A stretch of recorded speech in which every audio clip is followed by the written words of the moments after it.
Oh my god, it's like Mac Miller knows how I feel about his new album.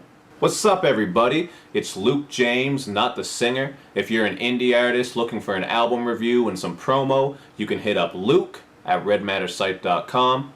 And what I have for you boys and girls today is my review for Mac Miller's newest album, Good AM or Good Morning.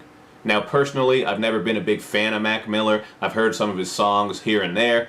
And I've never thought that he was trash, but I've never thought that he was great either. So I never really jumped into a full project of his because I just didn't really care too much. So this is my first time taking in a full Mac Miller project, so keep that in mind as you watch this review. I don't really know much about his growth, about where this album places in his discography, about what his best works are, none of that shit. So let's just jump into this review and see how this album is. It all starts off with the intro Doors, which is produced by Tyler the Creator and has a minimalistic sound, and there's not too much to say here, as Mac Miller is just singing a little bit about being in a better place. But the first song that we actually get is called Brand Name, and I really like this one because of the organ and bass production. Here, Mac reflects on how far he's come in the game, and he also touches a little bit on our obsession with brand names and following trends. So I thought this was a good start to the album as far as full songs go.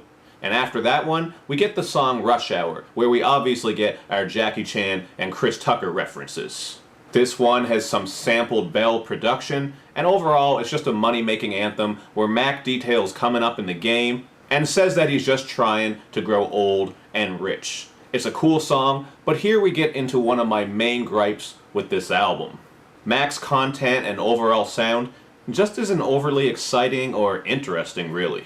For just a couple of examples, Cut the Check with Chief Keef is a young and rich anthem, where Keef drops a Mick Foley reference and actually sounds coherent for once. When in Rome is a trap track, where Mac raps aggressively about getting his money up and going from the gravel to the castle. And on In the Bag, he raps about having a model who makes him waffles and wanting to be buried in his Mercedes when he dies.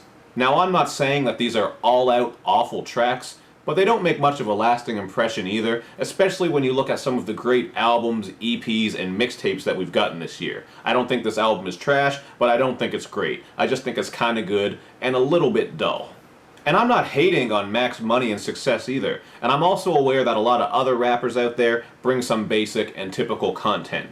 But at 70 minutes long, there's not enough interesting features on here, and there's not really anything overly creative, experimental, or exciting happening either. I mean, look at Travis Scott's album Rodeo for just one example. That doesn't really have any content that's too crazy, but the experimentation and overall dark vibe, use of unique features, all that shit just made it a more interesting album to me, and it kept my attention. But here, I just found the whole listening experience to be kinda bland. Now, Mac Miller definitely has some clever bars here and there, and I don't think there's any way you can say he's a bad rapper. But even when he does try to tackle some deeper content, he tends to just scrape the surface. Like on the song Ascension, for just one example. He starts off questioning religion and faith, so it's kind of interesting, but then he quickly falls back to bars about girls and their titties and smoking weed in cabs. But he does get it right on the song Godspeed, where he raps about his substance abuse problems and goes deep over some really nice piano production to make for what I thought was one of the standout moments on this album.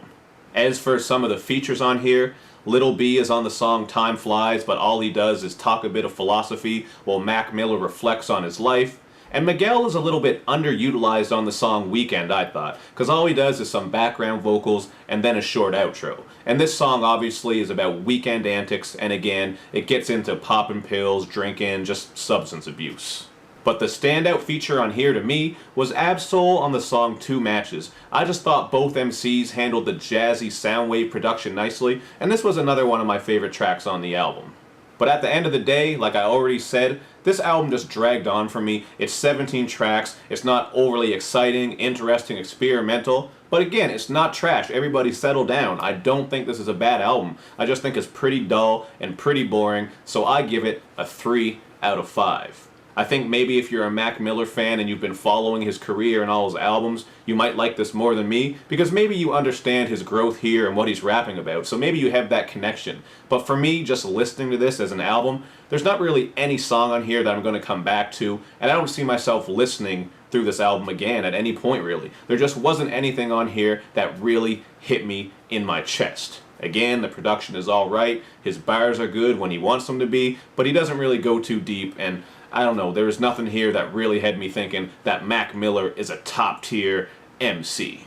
And you know, on the song Clubhouse, Mac says that he's been through it all. And if that's the case, why doesn't he rap more about all the stuff that he's been through? Maybe go into more detail. Because when you say some shit like I've been through it all, that leads me to believe that you have a lot more to talk about than just partying, women, dealing with substance abuse, making money through rap, which these are all the things that pretty much the whole album is about, with a little bit of inspiration and shit sprinkled throughout. And as for the song 100 Grandkids, the single, I just thought that was terrible myself. I didn't like that first beat at all. I thought it was just very cheesy and corny, and I didn't like how he tried to flip that Bad Boys for Life hook either. That just didn't really make sense for me. But when the beat flipped over, that song did get a little bit better. And that ROS track, since I'm just burning off some tracks here that I didn't talk about, that was a lovey-dovey track produced by DJ Dahi that starts off with Mac doing some piano ballad type of shit, but then it drags on for close to 6 minutes, and I just thought that was unnecessary. It was kind of a boring track, to be honest with you. But this is just what I thought about Mac Miller's new album. Hit me up in the comments section to let me know what you think, if you like it. Why do you like it so much? And do you think Mac Miller is a top tier MC? Because I remember reading an article not that long ago, and it was saying something about that, about how we have to start taking him really serious as a lyricist.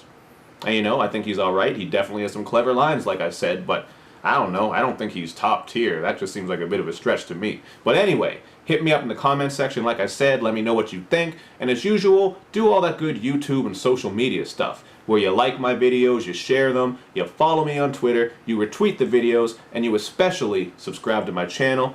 Thank you for watching, everybody. Thank you for supporting the channel. I'll see you next time.